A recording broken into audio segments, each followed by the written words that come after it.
you're attracting a number of people. Good morning, I should say. And I do hope that particularly is giving you a simple guidance about how life can definitely move. It's 10 minutes clear of 8 a.m. and we're still rolling. It is the second hour of the show, clearly. And I'm Joram Paul Sonko here. This is your morning Kickstarter.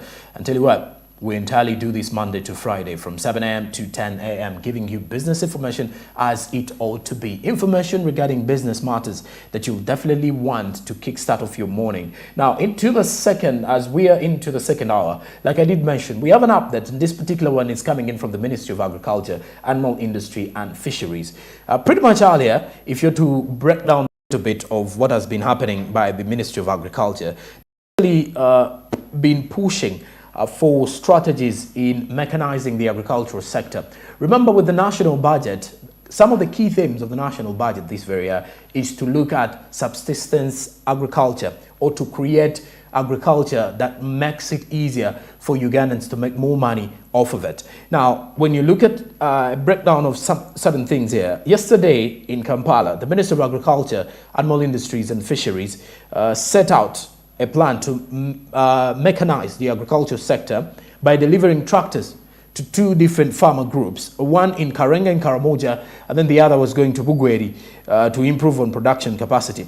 Now, speaking of commercialization of agriculture, I did say one of the themes of the national budget this year, 2022-2023, you want to look at this back, forth and running, that it is the same situation whereby when we commercialize agriculture, the best way to do this, tell you what, is to ensure that everyone in the agriculture value chain adds more to value. For example, in here, you're going to look at large-scale farmers who have apparently been facing different challenges in terms of agriculture.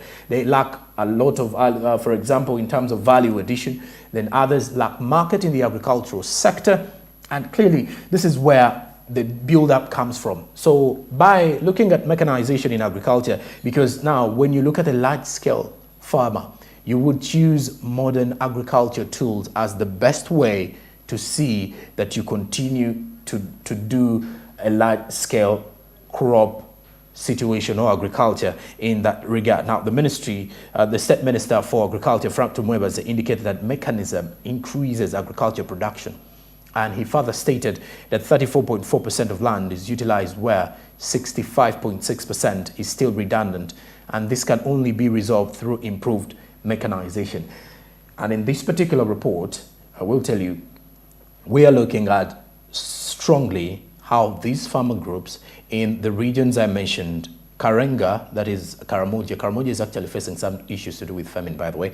Then Bugweli, that is eastern parts of Uganda, to see how they can add mechanization to agriculture. And in this regard, they want to improve and increase on agriculture production. But how is it going to be done? Now, tractors were given out yesterday. And after giving out some of these tractors as well, they gave out also some other agriculture equipment. Because what a tractor does is, if you're to draw back, I do remember back in the day in my high school when I spent some time in Mukono, I think that is when I learned how to dig, to hold a hoe, and then use a panga, use an axe and all those things. But when you look at that, what you can do from morning, because now going back in the garden in the situation back in the villages, you wake up early at 6 a.m. Now, when you wake up early at 6 a.m., you will not exceed 10 a.m. when you're not tired. But for a tractor, if you have the good fuel and you're servicing it, you're good to go. So this particular report is regarding farmer groups in Karenga and Bugweli have been given agriculture, have actually been given tractors, the large-scale farmers in there. The main focus is that the Minister of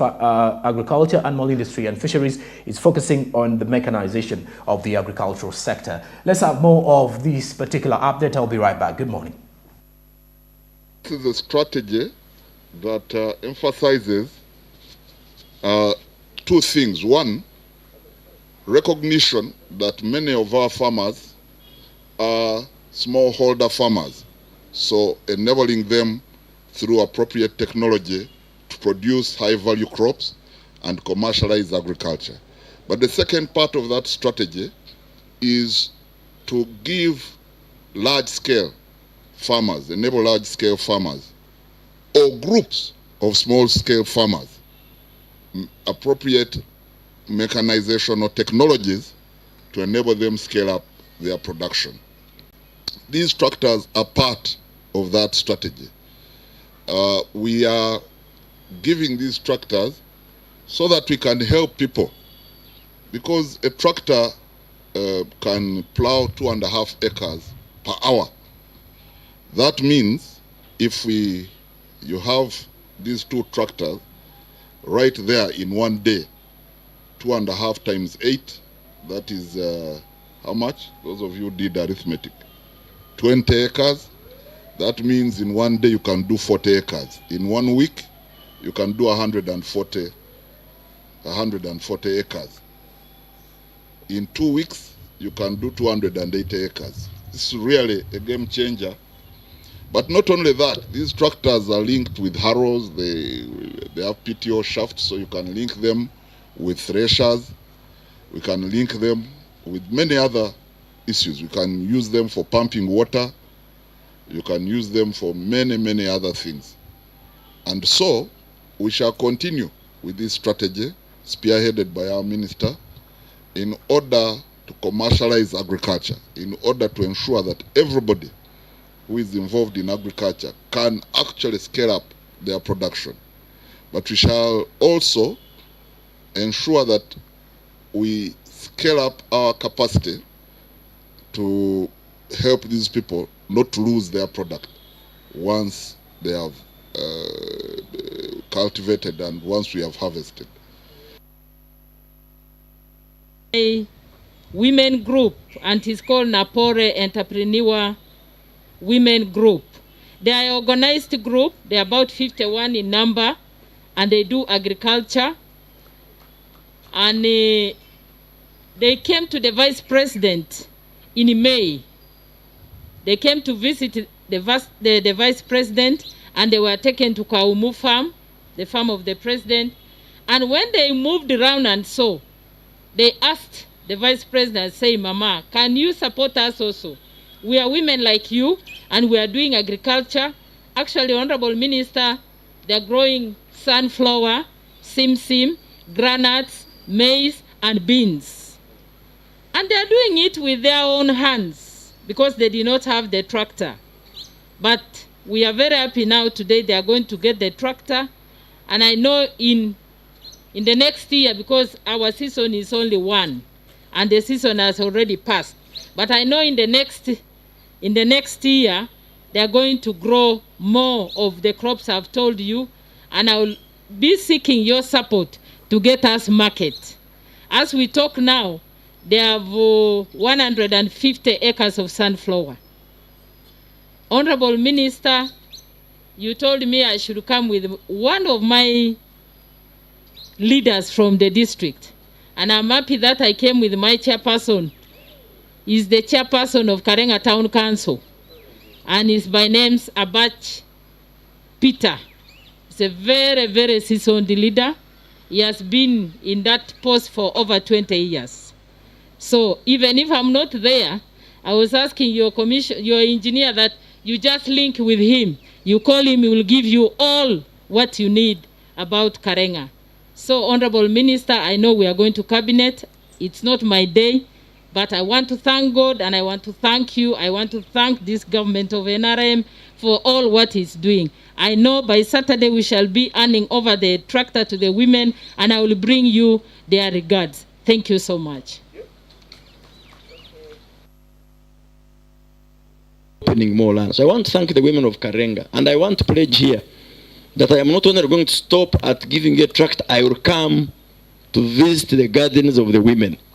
So I will work with you, Honorable Minister, and the area MP, woman MP, to come and visit the group.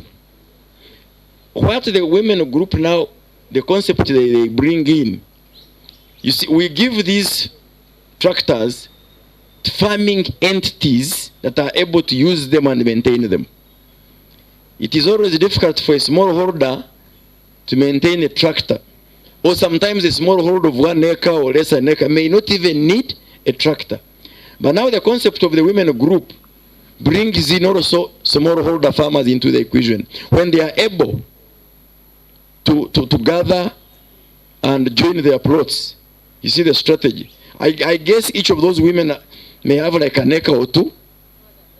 Huh? Per person. Per person. But when they aggregate, it becomes a big commercial farming shamba.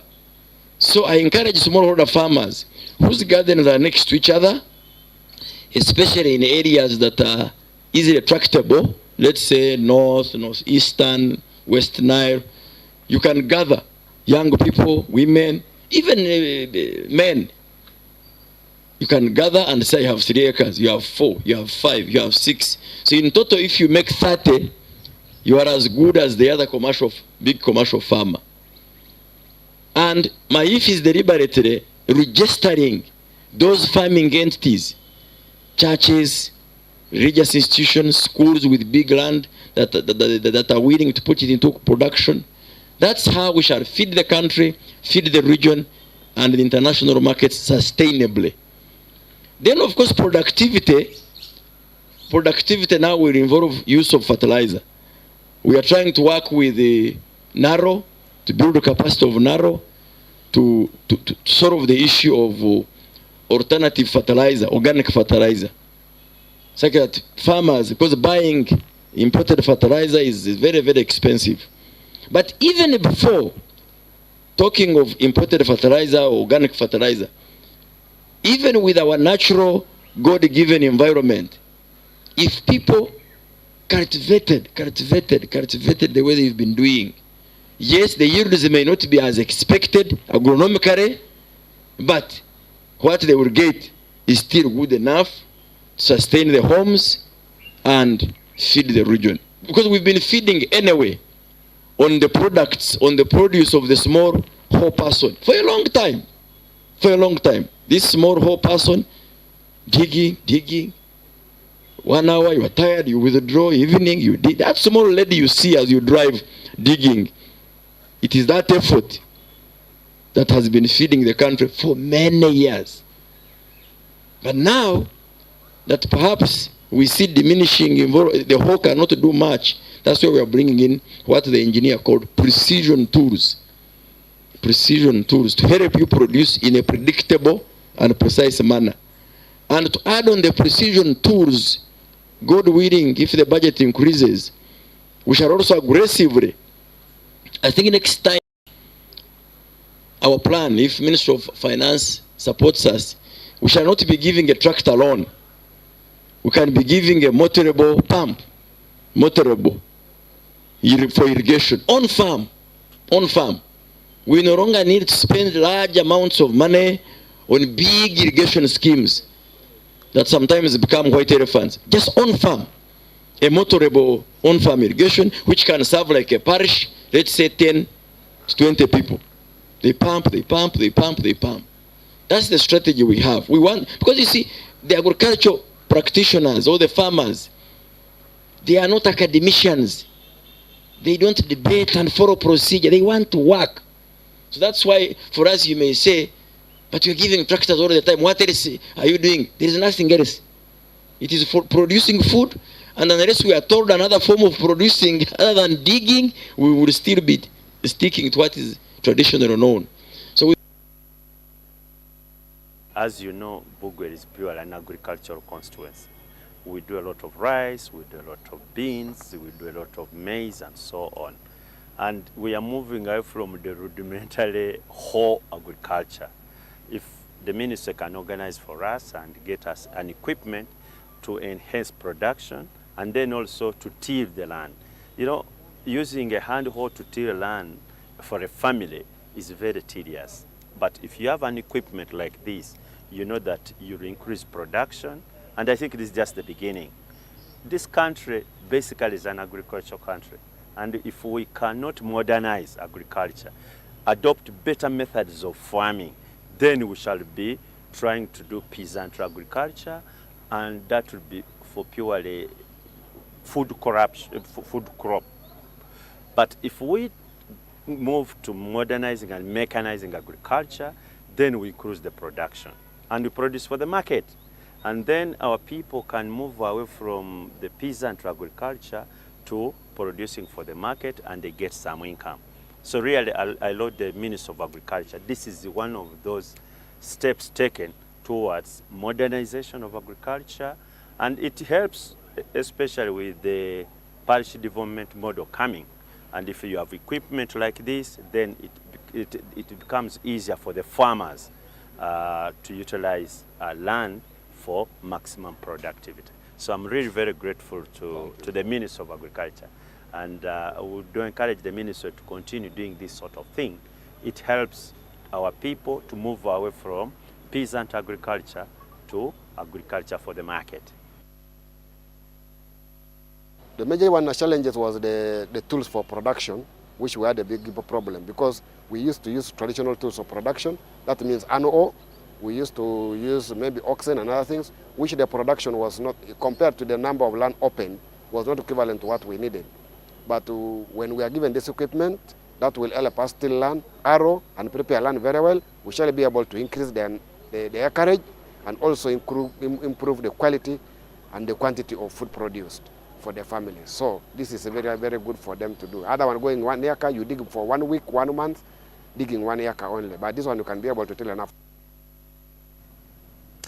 In the press review later on in the show, you'll get to realize that the parish development model has been given 15 billion shillings in the agricultural boost. And when you look at it here from a perspective of what Honorable Abdul Katuntu has been mentioning, that they want to see people in Bugweli, for example, live that peasant life of agriculture into that money economy type of agriculture, whereby you're doing commercial agriculture, you're earning money from your sweat, you're earning money from what you're doing. That is exactly the main focus of commercialization of agriculture in what the president did term as the parish development model way of doing things, and also something of saying that Ugandans get into the money economy. Just recently, when the World Bank and the Ugandan government have been battling about whether Uganda is in the middle income status or not, figures from the Bank of Uganda, Uganda Bureau of Statistics, reveal that Uganda is already in there. The World Bank says, no, we're on the way, but we are not there, however much we think we are. But then also when you looking at agriculture and commercialization of agriculture, main focus is to ensure that those dealing in agriculture can easily benefit from this particular situation. If you look at this, in June, Frank Tumwebaze traversed Toro sub-region in the progress of the implementation of government projects, during which he commissioned and handed over agricultural equipment to farmers. This was under the Agro-Industrialization for Local Economic Development Program. Then there was 100 billion shillings program, which was a presidential initiative piloted in different districts of the country, still to boost agriculture production in the country. And that's exactly what entails moving to the commercialization of agriculture. When I return, I have the New Vision and the Daily Monitor with me. After the break, we're going to be looking at the press review, looking at other details regarding that. Later on, Marija Andrew is on ground and we'll be discussing lots and lots of things. But furthermore, we shall be looking at data, security, safety, and data management in the country, and how Ugandans are dealing with these particular bundles. Remember, just recently, last week, the Right Honourable Deputy Speaker to Parliament, Thomas Tayebwa, did mention something about, he did comment something regarding the expiry of data bundles, saying that it is the internet. Then how do you explain to someone that your data bundles have expired? So that is something that Marija Andrew is going to be discussing with a number of Ugandans later on today morning. So stick around. I'll be right back after the break. We discuss the press review and more from the SMB on ground.